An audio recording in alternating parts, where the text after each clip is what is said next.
Okay guys, believe me or not, but I'm in China.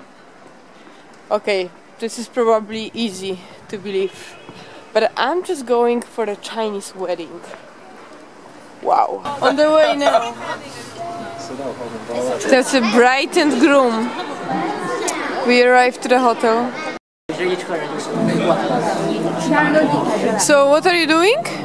We're waiting for the guests to sign. You are waiting for the guest. So who are you? You're like a waiter. Ah.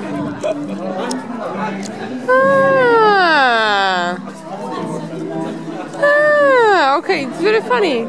I arrived to my table. This is my friend Max. Okay. Unfortunately, I'm next to the stage, so everybody is looking at me. Okay, so speaking about the wedding, I don't know bride at all. I barely know groom. We just simply work in the same company. I got invited like 30 other people from the office. Just the difference is that for some reason I got the one of the main tables right next to the couple's parents. And why? Simply because I'm white, but let's not talk about that. It's a topic for different video. Let's talk about wedding. Well, wedding is something that has to be done in China, preferably before you're 25. If you would like to get promoted in the office, if you would like to... Somebody is just stealing my bike! No, no, no, hey! Hey! No, no! No! Mine. Okay. Whew, okay, I saved the bike. Okay, let's talk about wedding. Wedding is something that has to be done if you would like to buy a car, buy an apartment, get a loan from the bank, or simply even get promoted in the office. Sometimes you might get an impression like the choice of your other significant one, it's not that important. Of course, more money, it's always better, and you need to get approval from both sides' parents. Quite often, parents are actually actively taking part in looking for your partner, and it's not about interests, it's not about the feeling, it's just simply transaction. Couples never show feelings to one another in the public, so you easily can think that there is simply nothing between them. It's just a transaction. What's the story behind that? Probably everybody is a little bit different, but I think it somehow also have good parts. For example, it's easier to get separated with your partner. Of course, not as a divorce, like nobody's getting divorced in China, but it's easier to, let's say, go and work in completely different province. And you know, China is a huge country, so sometimes going to another province means you have to go like 1,000 kilometers, and it's easier. But, well, going back to my wedding now, I misbehaved, I abandoned my table, and I went to one of the last tables just to sit with my friends and drink wine. That's what is the wedding about. Of course, girls. Cheers. Cheers. Gambay. Cheers. With my beautiful Caroline. Caroline? Cheers. Yeah. Cheers. So we eat some sophisticated Chinese food, which is lobster, crabs, some chicken, some other meats are coming. Basically, mostly the like expensive food, let's say. We always eat in China with the chopsticks. Yes. We drink wine and we drink Coca-Cola, and we have better food than in other places in the world, that's for sure. I wasn't recording the couple together because my camera was at the other table, but it was really it was beautiful. Okay, so my friends told me that this wedding was a little bit westernized and it wasn't the typical Chinese wedding, but well, fair enough, it's the only wedding I got invited in China, so I can only talk for this one. Everything looks pretty classic, so the groom is waiting while the bride is being walked by her father to the aisle. Well, it wasn't kind of altar, it was more like stage with the flowers, and well, he was saying something, she was saying something. Unfortunately, I couldn't understand because I still don't speak Chinese. But what's important, the master of the ceremony, in the Catholic Church you would say a priest, was actually the boss from my company. For the reference, both bride and groom are working in the same company, my company, so you can see one more time the pragmatic approach.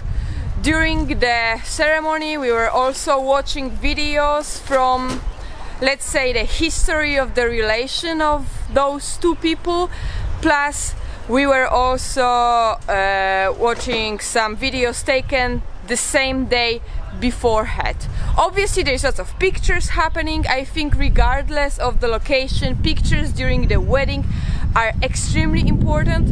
In China it's one more also super important thing, and I will tell you about that in a second. 到来特别也是从我们的日本赶来参加好姐妹的婚礼啊，在好姐妹婚礼现场还有怎样的祝福，希望和大家一起分享一下。369万这样，1、2、3、4、5挑选就告诉我们喜欢数字几。 Some kind of Chinese game. 这俩就打完了。来，接下来谁最快上台与我击掌成功获得题目？是我的，选谁我的。来，欢迎这一个。问一下，这个快点走了，走了。你们也有分啊，红包啊！只要扳下手指告诉我，几张？1张、2张、不行不行，我这是冤枉！啊，傻了，必须喝掉，必须喝掉。还有下面哈，下面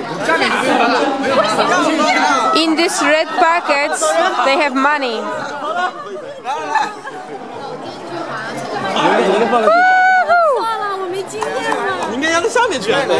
So on a Chinese wedding, everybody, like nobody is buying the presents, everybody is supposed to give the red envelope, and that girl is collecting all the envelopes from all the guests.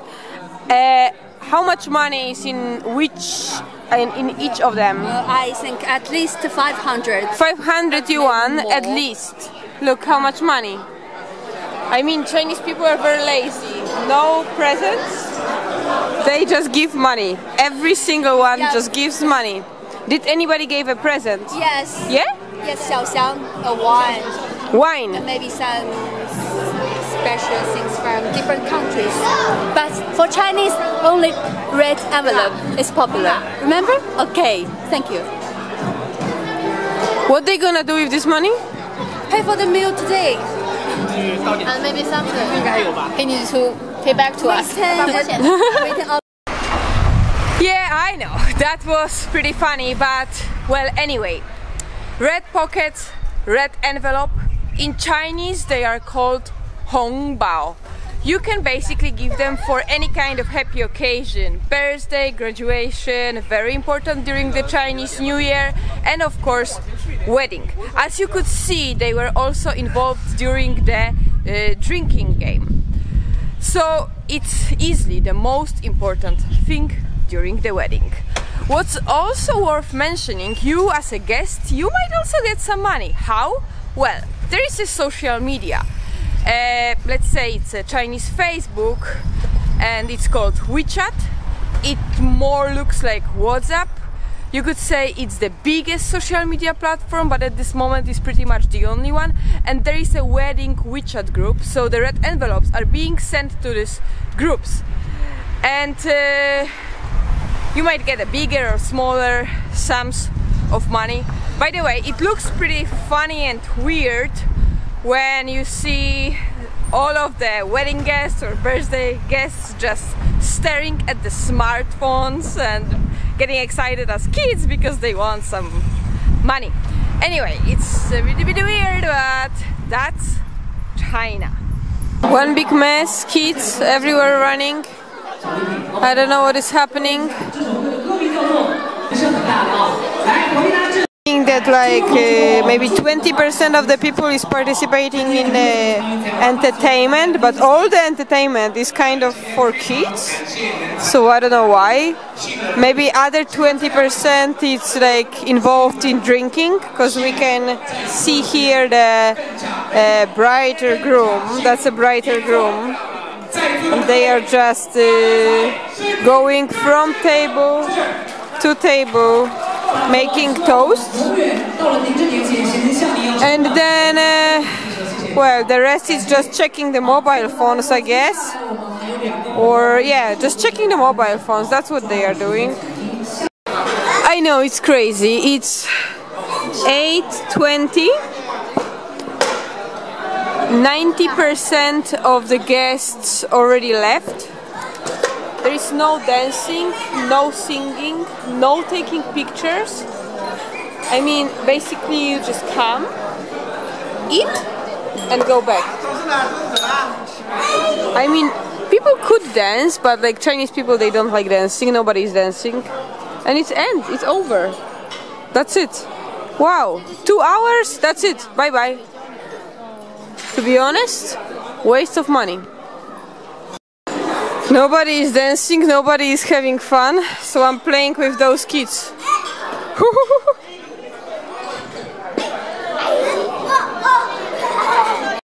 No waste. At the end of the wedding, you can steal the flowers. Enjoy. Not steal, just take. Yeah, you can take flowers. Of course. What do I take? Okay, I take cigarettes. Come on. I also take you, okay? Okay. It's okay? It's okay. It's You for free? Okay, thank you guys for watching. All of the talking parts I recorded while walking through Shanghai city. Everything for you to get the videos interesting, and of course, if you like them, please subscribe to my channel, and yep, new videos on the way. Ciao for now, and remember, safe travel. I will.